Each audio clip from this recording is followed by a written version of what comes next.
Misalkan di Trans tadi ya, ada divisi televisi misalkan. Terus juga ada yang namanya divisi media news online, misalkan detik.com itu kan masih grupnya Trans, dibeli ya. Terus misalkan ada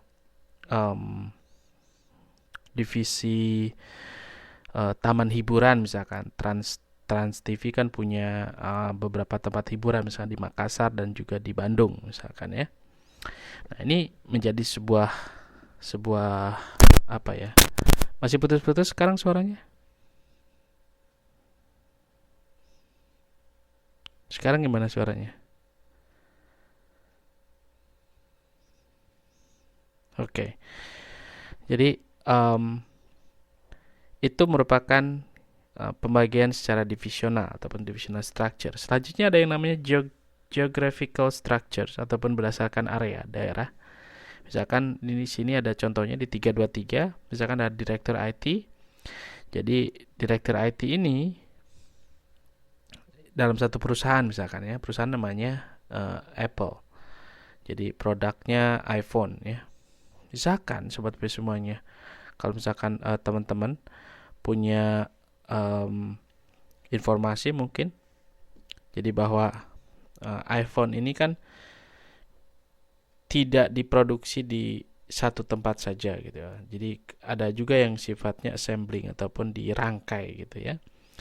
Misalkan Foxconn Taiwan punya pabrik tidak hanya di Taiwan tapi juga punya pabrik di China gitu ya, dan mereka juga mendapatkan konsumen diantaranya Apple misalkan. Nah, ini juga sama dengan sistem ataupun geographical structures. Jadi di mana Apple tuh ada Apple Amerika, ada Apple Eropa, ada Apple Pasifik. Nah, Pasifik ini dibagi lagi menjadi Asia, Australia, Jepang gitu ya. Kalau Amerika misalnya dibagi lagi menjadi Kanada, Amerika Latin, sampai Kepulauan Karibia, juga Eropa ya. Eropa karena sudah bersatu menjadi Uni Eropa, jadi pemasarannya tidak terlalu susah gitu ya. Jadi tidak terpisah-pisah. Jadi cukup satu di Eropa, misalkan pusatkan di Paris misalkan, atau mungkin juga di Inggris misalkan, semuanya masih bisa terconnected, terhubungkan ya. Gitu. Ini berdasarkan struktur geografis. Selanjutnya ada berdasarkan struktur matrix ya, matrix structures. Jadi matrix structures ini kenapa dikatakan sebagai matrix structures? Bahwa ini merupakan gabungan dari struktur produk divisional dan fungsional. Jadi horizontal dan vertikal. Agak sedikit complicated, kompleks gitu ya. Contohnya lihat di halaman 325. Halaman 325, gambar 310. Contoh struktur matriks itu ada direktur utama ya. Terus juga ada Director of Product Operation.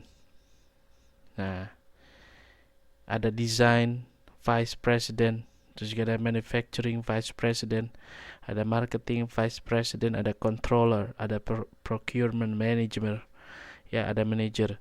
Terus juga ada ke bawahnya lagi ada yang namanya Product Manager A, Product Manager B, Product Manager C. Jadi atas, bawah, samping kiri, samping kanan ini gemuk ya. Jadi ini padat gitu, jadi matriks. Ini gabungan dari divisional dan juga fungsional. Selanjutnya setelah matrix structures ada yang namanya horizontal structures. Horizontal structures ini biasanya yang mengabaikan kewenangan secara vertikal dan batasan-batasan departemen di dalamnya. Jadi ada proses namanya perubahan budaya, atau juga job design, ada manajemen filosofinya, ada informasi serta sistem reward. Jadi mempunyai keterbatasan untuk pengembangan keterampilan, serta juga memerlukan training yang sesuai banget untuk pegawainya. Jadi memang agak sedikit penuh tantangan di penelitian dan pengembangan. Terus kelebihannya memang antara lain memiliki respon yang cepat dan fleksibel terhadap kebutuhan konsumen. Jadi up to date ya terhadap konsumen. Misalkan bagaimana delivery of value pada konsumen. Terus ada juga misalkan mereka mengetahui tujuan organisasi, fokus pada teamwork, dan lain sebagainya.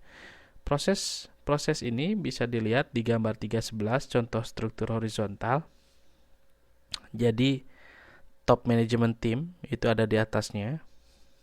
Terus di dalamnya ada process owner, ada dibentuk tim-tim yang nanti bertugas untuk menjadi market analysis, dijadikan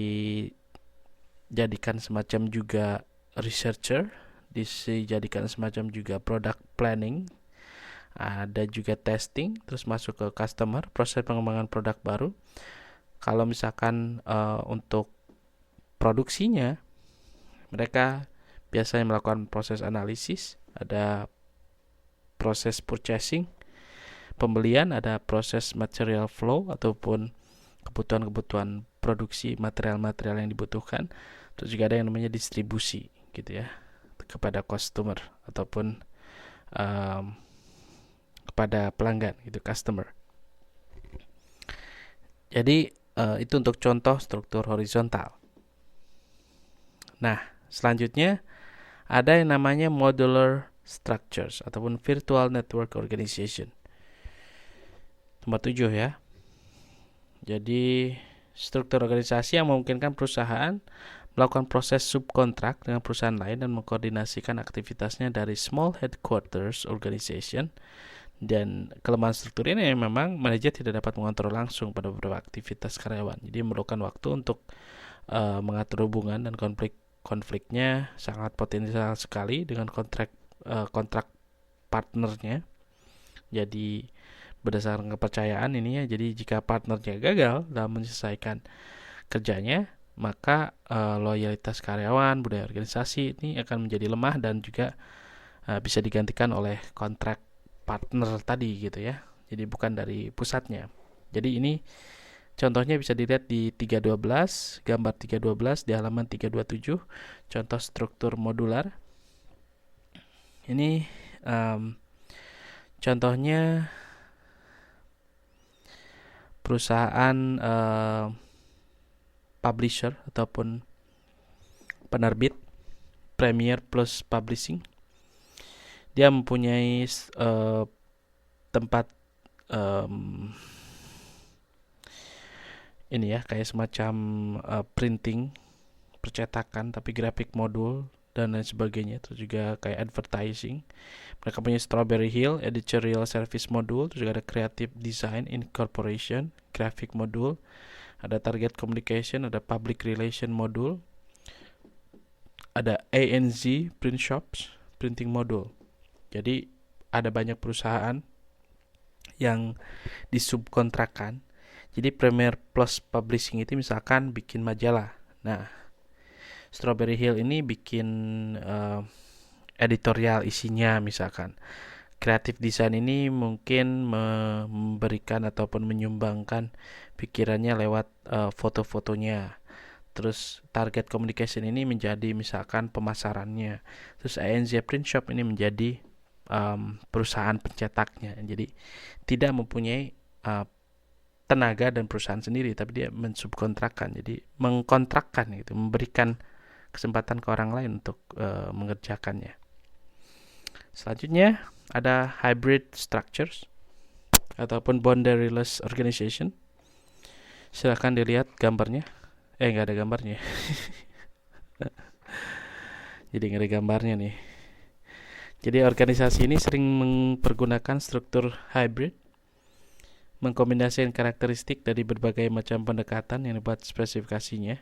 Contoh, kebanyakan organisasi kombinasinya memang fungsional, ada divisional, geografis, terus juga horizontal, serta modular. Jadi struktur hybrid ini dipergunakan dalam lingkungan yang sering berubah, karena struktur tersebut memerlukan fleksibilitas organisasi yang lebih besar. Jadi kalau kita ngelihat penjelasan di sini nih, ini biasanya dipakai oleh organisasi-organisasi yang sudah modern gitu ya, hybrid. Hybrid ini bisa gabungan dari kesemuanya. Bisa gabungan dari